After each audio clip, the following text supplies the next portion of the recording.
ako na yung bumugalan niya para makauna, di ba? And I think nagulat din naman yung iba.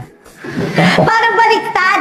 Dapat yung washing machine ng may tubig hindi naglalaba. Nalito lang. Nalito ako. May sira yung washing machine, may nagtapon ng basura. May nagtapon ng basura. Ang baho ng tubig sa washing machine. Kapag gumagamit kayo ng tubig ka na.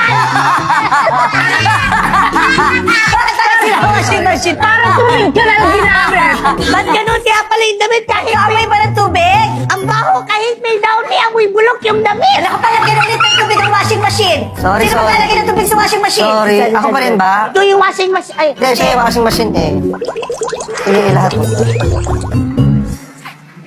But, ba't ako ng washing machine? Level 2! Level 2! Level 2! Sorry, iniiba na niya. Hindi na siya washing machine. Balyera na lang siya. Killer whale na lang daw siya. Killer whale! Kaya ayoko na mag-washing machine. Kulang sa tubig. Grabe yung Killer tubig whale. sa Grabe! Ano masasabi ni Chan sa washing machine? Okay. Nakakatawa na yung dalawa. Tinatungan pa ni Mime. Magaling yung walang holes, no holes bar. Parang kala mo chill lang pero dami pala